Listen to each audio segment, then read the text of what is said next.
Whether you are looking to build your credit or improve it so you can significantly lower your cost of ownership of your home or a car, you owe it to yourself to watch this show till the end.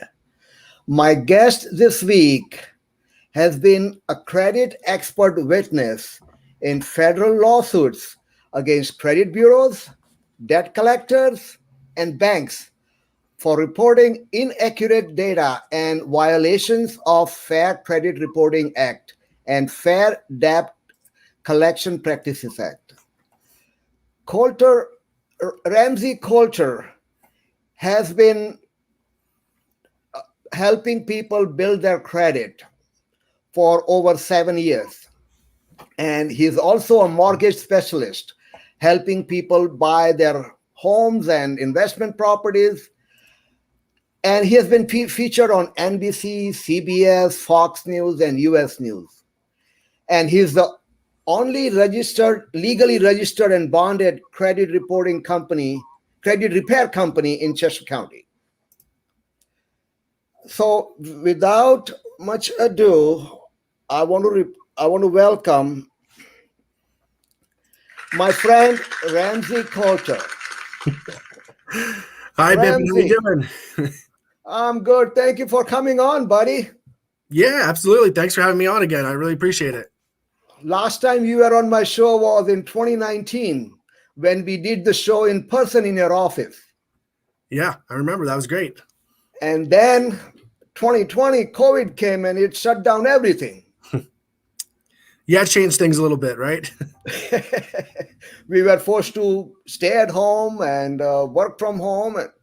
There were a lot of restrictions. It affected many businesses. But yeah, it seems it did not hurt your business a bit. What's going on? Yeah, so COVID, a lot of businesses were hurting. There was definitely a lot of businesses that thrived during COVID. In the credit industry, a lot of people were busy. A lot of credit repair companies were really busy. People had money from stimulus checks. There was, at least 3+ stimulus checks. People were getting unemployment, and so people weren't going out. People weren't allowed to go places. They weren't spending money on gas. They weren't spending money out to eat so much, at least in the beginning. And so people had some people had some extra cash and utilized that to improve and fix their credit. And then in the mortgage world, interest rates significantly dropped to the lowest they've ever been in the history of mortgage interest rates. And so a ton of people, thousands and thousands of people were refinancing mortgages. And people were still buying, even though our governor said at one point in time, you realtors couldn't do your job. You couldn't show houses, but people were still buying the houses somehow. Sight unseen. Sight unseen, right. Yeah, exactly. Yeah. It was happening. So the mortgage industry was very, very, very busy last year. Yep. And people who were not buying were staying home. And they said, I need a swimming pool, or I need a patio, I need a home office. So they were tapping their home equity lines of credit and making additions to home, or they were moving to suburban areas because pandemic proved that you could work from anywhere. Doesn't matter where you live. Yeah, absolutely. Yeah. So why don't you tell our audience what are some of the key points of building and improving and maintaining their credit? Because it does play a major role when it comes to applying for credit, whether you're buying a home or an automobile or just any other a line of credit. Right. Yeah, absolutely. So the most important tips for building credit and improving your credit score is, one, if you don't have any credit, you need to get some. So if you don't have a credit card at all, you can check with your bank to see if they offer a secured credit card. A secure credit card is you give the bank a security deposit. So that might be $300, that might be $500.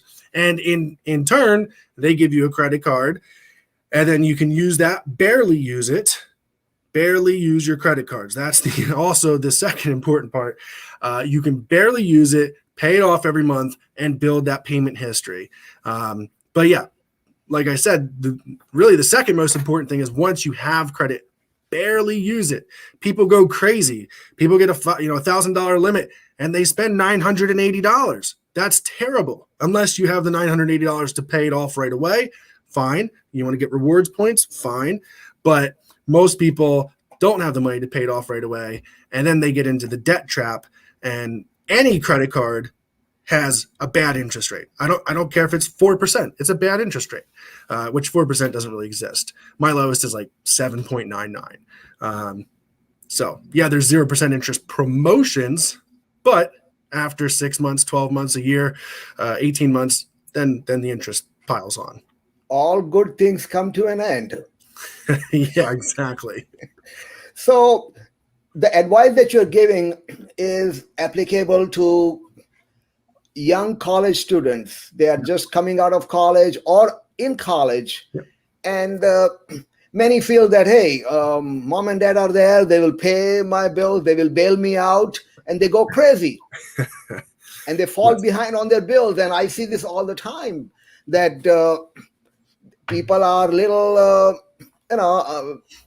not aware what kind of damage they are causing to their credit by failing to pay bills on time, or just carrying larger credit, or getting into collection services and stuff.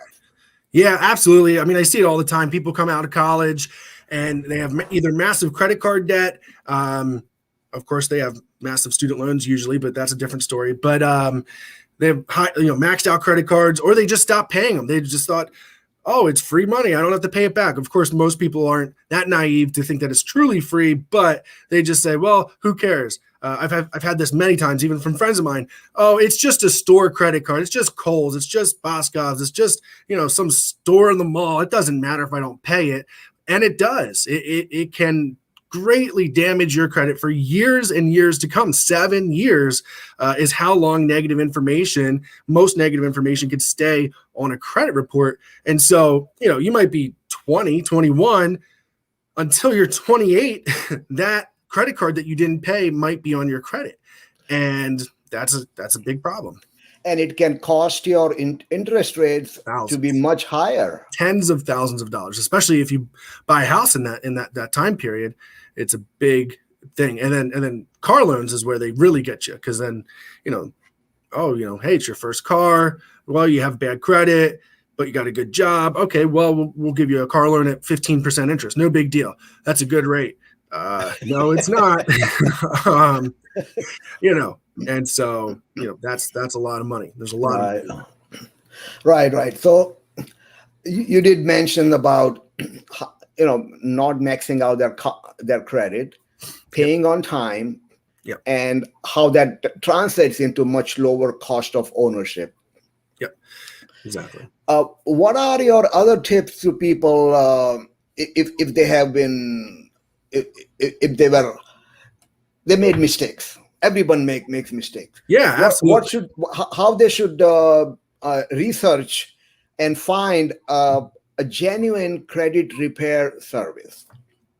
Yeah, sure. So there are a lot of credit repair companies out there. There's a lot of online companies that don't even have offices, and there's also a lot of scams out there. So in the credit repair industry, there are definitely some tips that you should abide by. One is, if it sounds too good to be true, it probably is. And some of my clients might say that about what we've done for them, because some of the things we've done are amazing. But and I see it on Instagram specifically all the time. People say, and it's not even a company, it's just some person's name. And it says, we can remove every negative from your credit report. That's illegal. You can't promise to remove every negative, especially if it's accurate information. $1,500. We'll do a credit sweep. We'll sweep everything off of your credit. Nope, that's a scam. it's illegal. And what they're doing is illegal for sure, because the only way you can get everything off of a credit report is if it's fraud.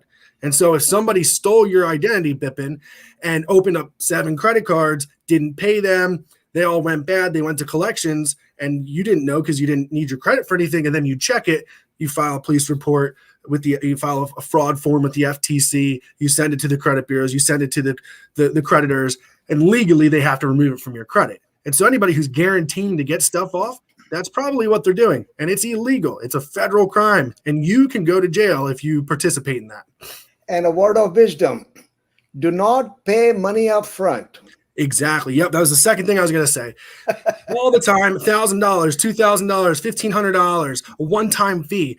Credit repair is not allowed to be a one-time fee. So under CROA, which is a federal law, Credit Repair Organizations Act, we're not allowed to charge up front. So that's why we do a free consultation. We'll look at the credit report. We'll see if you're a good fit for the program. We'll see if there are things that we can help you with.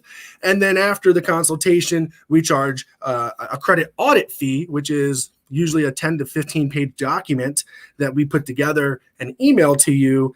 And that's our enrollment fee. But we've done work, and then we bill you. And then it's a monthly service fee after we've done more work every month. And you being a Fair Credit Reporting Act certified credit analyst consultant, yep, and being the only legally registered and bonded credit reporting repair service in Chester County, right, people can feel that they're dealing with somebody legit. Yeah, there are a couple other credit repair companies in Chester County that I know of, but when you look them up with the Secretary of State, they might be registered as a company, but they're not bonded. And I mean, that's insurance for you, so it doesn't protect me; it protects you. If I were to scam you, you could go screw me over and get my insurance bond. And the other thing that people need to know is, if they are scammed, and if somebody opens fraudulent credit in their name, it's a long process, an arduous process, expensive one to get that repaired. Yeah, it definitely can be. We've definitely had a few people who have had true fraud, and it seems like it should be quick and easy. You file a police report, you file a fraud affidavit with the FTC, you mail it in, and they should immediately remove that information. And immediately means within 30 days, by the way. Right. But there's plenty of people who have to do it, month after month after month after month.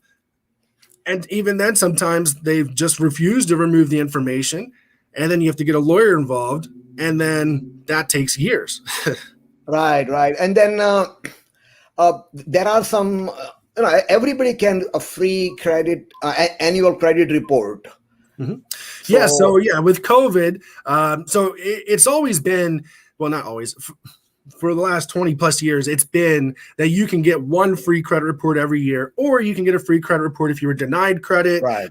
If you were homeless, if you're denied a job, or if someone checked your credit, you could get a free credit report.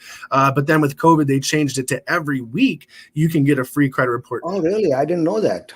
Yeah, but that is too much. a free credit report. It's not your credit scores. It's just a report from the credit bureaus, which is hard to get sometimes.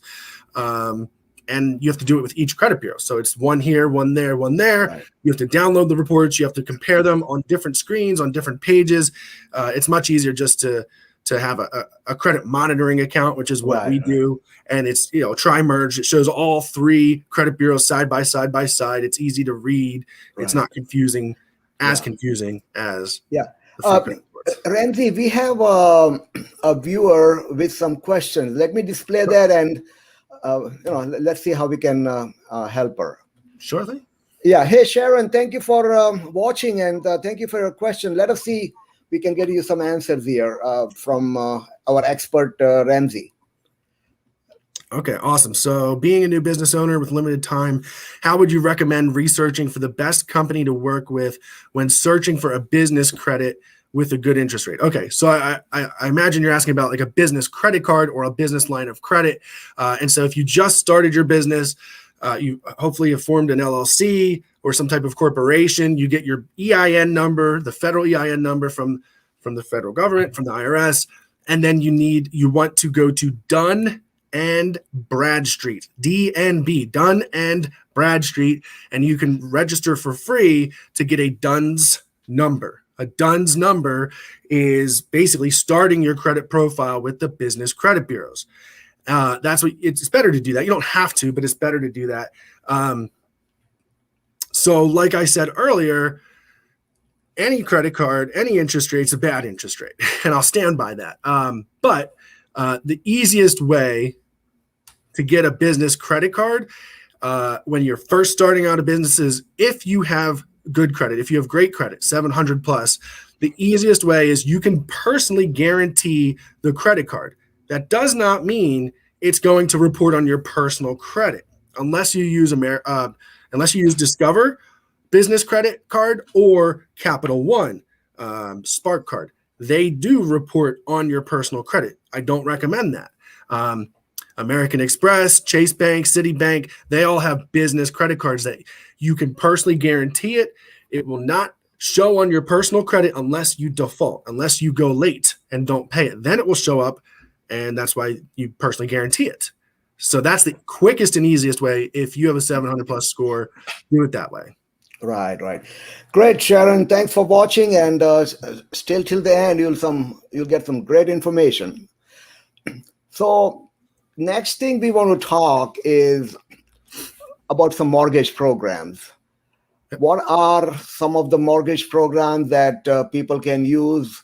How much down payment and first-time home buyer special, all those good stuff. Why don't you tell our viewers about that? Yeah, sure. So there are a lot of different mortgage programs. There are a couple zero down payment programs.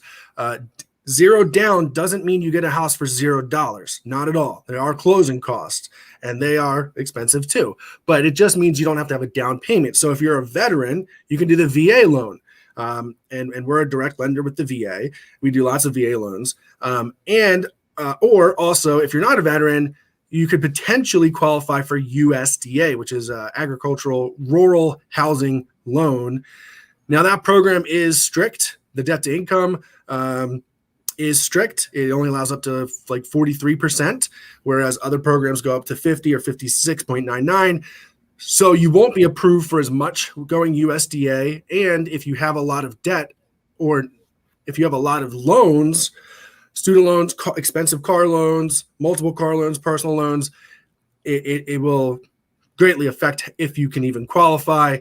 Typically, you need at least a 620, but really a 640 for USDA is what it really wants to see, is a 640 or higher. Not maxed out credit cards, not a lot of debt, like I said, and it's specific areas. It's rural, right? So it's not nothing in the city, in any city qualifies. So Coatesville City does not qualify, but Valley Township, a lot of houses qualify. Callan Township, a lot qualify. East Fallowfield, a lot qualify. So it's the outskirts.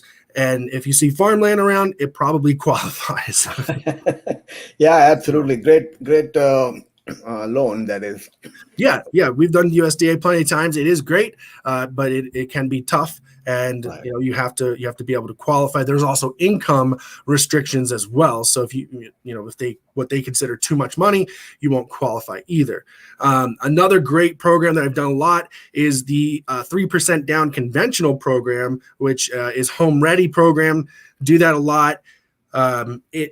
So conventional. So you have to have a good credit score to go conventional. Technically, you only need a 620, but no, nobody does a conventional loan with a 620, 640. I've had a 660 do it, but you want to be 680 or higher potentially to go conventional, and it's 3% down. Again, there are income restrictions, and it's based off of the county, the average income for the county.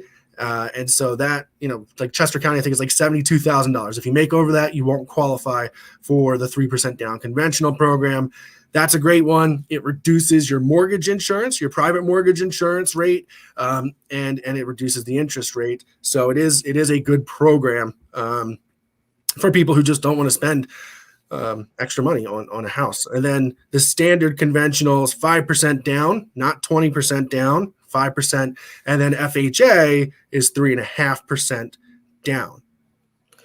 Now, the 20% number is kind of stuck in many people's heads because they think that that is the minimum they need. However, Right. if you have lower, not, if you put less than 20%, you may just be responsible for private mortgage insurance, but which you can get rid of after you have met 20%. Correct. Yeah. So it's great. It's awesome. If everybody could put 20% down, that's great. You get a much better interest rate. You don't have to pay for private mortgage insurance. But the reality is most people don't put 20% down. Most clients don't. So you don't need that much. But then there is also closing costs. So you got to keep that in mind. There are programs, the Chester County Housing Partnership program. That's a grant program. It's a 0% interest loan, and it's paid off over time. And if you have to qualify. There's income requirements. For most programs, there's income requirements. Not conventional, there's no income requirements. But for most programs, there are requirements, and you got to meet them. But yeah, and there are also certain location requirements, because if they are trying to encourage home ownership in a particular community. Right. Yeah, absolutely. So each county has their own program.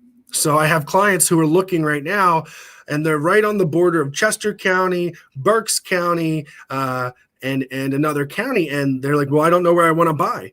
Well, then you're going to have to take 3 different classes and qualify 3 different times for the programs, for the grant programs. So, right. Yeah, absolutely. And then many people are struggling with the down payment. Right. If they need some help, as you said, if they qualify, they can approach those programs. And if they call you, you can research that for them and guide them, of course. Yep. What are other ways people can get help for down payment? Like, can a family or a friend or somebody help them? Yeah, that's exactly what I was going to say. So get a gift from someone, a family member. You are allowed to get a gift. I'm not an accountant, and I'm not a financial advisor, but I've heard that gift is tax deductible for them, up to $15,000 that they can write off on their taxes as a gift. And so that might help them, and they can help you potentially if that's an option. Getting a gift is always great. If you have a 401k or a retirement, most times you're allowed to take out for if you're buying your primary residence, right? And so if you're going to live there, not an investment property, but if you're going to live there full time, most retirement programs allow you to take up to half out to buy a house. And again, I'm not a financial advisor. I don't want people to work for forever, but sometimes that's the only option. Yeah, consult your attorney, consult your CPA. Exactly. We are here to guide you with mortgage, tax, mortgage, credit, and real estate. Yeah, exactly. Finally, you want to tell people about pre-approval and pre-qualification. What are the differences? Which is better, and how do you help in today's crazy market? Well, every home buyer knows that they need to be ready to pull the trigger, right? Because homes are selling so quickly. Yeah, absolutely. Yeah, so there is a big difference between a pre-approval and a pre-qualification.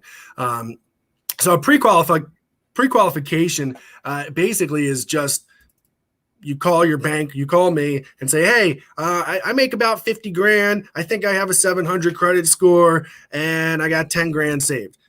And I say, okay, well, if those numbers are true, then you could potentially be qualified for a $250,000 mortgage. It doesn't mean anything. It's like putting on Facebook, hey, Facebook, how much am I pre-approved for? Nobody knows until they look at your situation. And so a pre-approval, it means you've applied, we have an application, we have your income documents, we have your tax returns, your W-2s, your pay stubs, your bank statements. We have all of your information. We've pulled your credit. We know your debt to income ratios. We know your credit score for sure, not a guess. We know for sure how much you make per year, not a guess. And we've already looked at everything. If we have to get a verification of employment from your employer to make sure how much you make, we can do that. Sometimes we can send it to underwriting right away. So if it's questionable, if there's self-employed or whatever, we can do that ahead of time. And then that way you're ready to go. It's undeniable. You are ready to make an offer. It is undeniable, provided they don't mess up their credit. Correct. Yes. Provided they don't go buy a BMW that's $800 a month or whatever.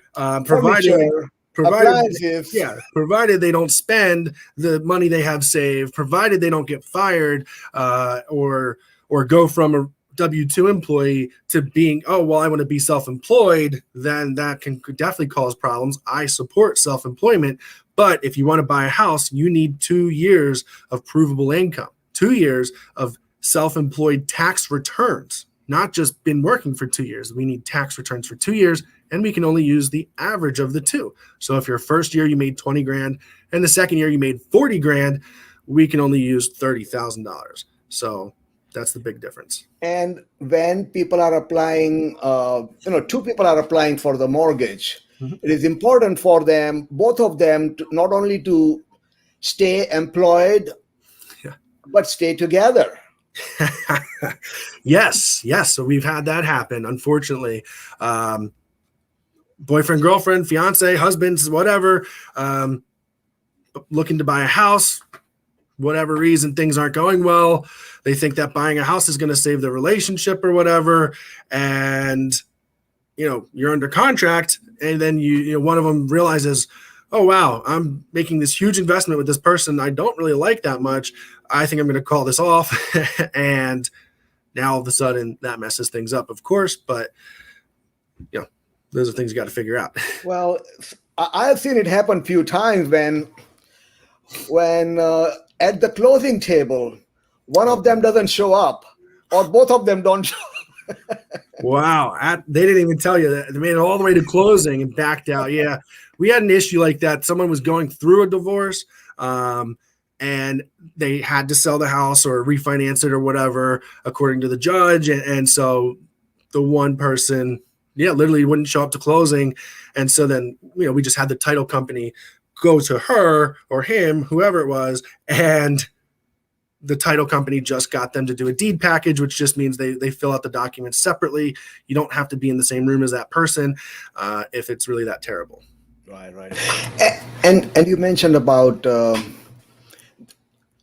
during the application process or during their home search process, mortgage application, and before closing, they should hold off buying major purchases, making major purchases. Even if they have the money, even if they're qualified, it can mess up their debt to income ratio. So if they want to purchase major ticket items, do it after you get keys to the house. Yes, literally just had this conversation with a couple who just went under contract. Excuse me, and they literally applied for a car loan the day before they applied for a mortgage. And so I called him. I said, "Hey, did you just get a new car? Because that's going to mess things up." And they said, "Well, we wanted to trade in 2 cars and get a bigger car to fit our family, and it would be cheaper. And but if that's going to mess things up, we won't do it." I said, "Yeah, don't do that right now. You just went under contract. You're going to be closing in 35 days, whatever. Just wait till after that. As soon as you got those keys in your hand and you sign all the paperwork, you can go right to the dealership and do whatever you want. I don't care. It's not my problem then. But hold off on that." Yeah, because mortgage companies likes to verify just a few days before, and if you are in the process of changing jobs or something, you may not get that key to the house. Yes, and unfortunately that's happened before too. People go out and have bought furniture, bought a car right before literally the day of closing. You got to be careful. Always ask your mortgage lender before anybody checks your credit. Anybody, for any reason. Absolutely. Great advice. So, hope people watching this have learned a lot about credit and mortgage and how to go to settlement without any mishaps. Yes, absolutely.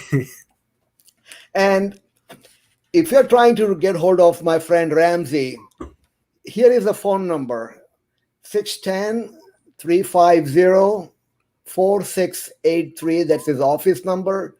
Reach out to him anytime you have a question about credit or mortgage. Yep. I know Ramsey does, he knows a lot and is very trustworthy.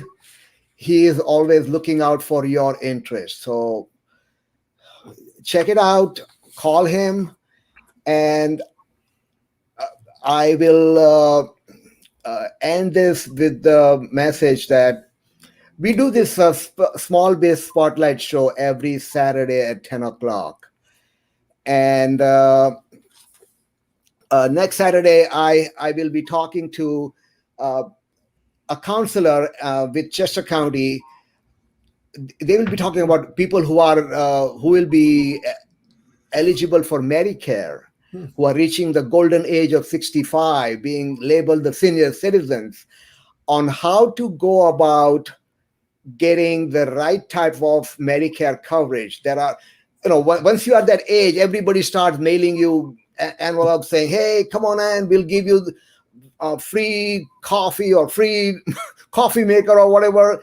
And then, but if you are reaching that golden age of 65, or you know somebody, make sure you watch us on this Small Biz Spotlight show on Life is Good in Chester County, because it will be something you don't want to miss. With that, I want to thank you, my friend Ramsey, for joining me today. I appreciate you coming back on the show after 2 years. Yeah. And we'll be in touch. Thank you again. Absolutely. Yeah. Thanks so much, Bipin. Have a great day. You too. Thank you. Bye-bye now. Thanks.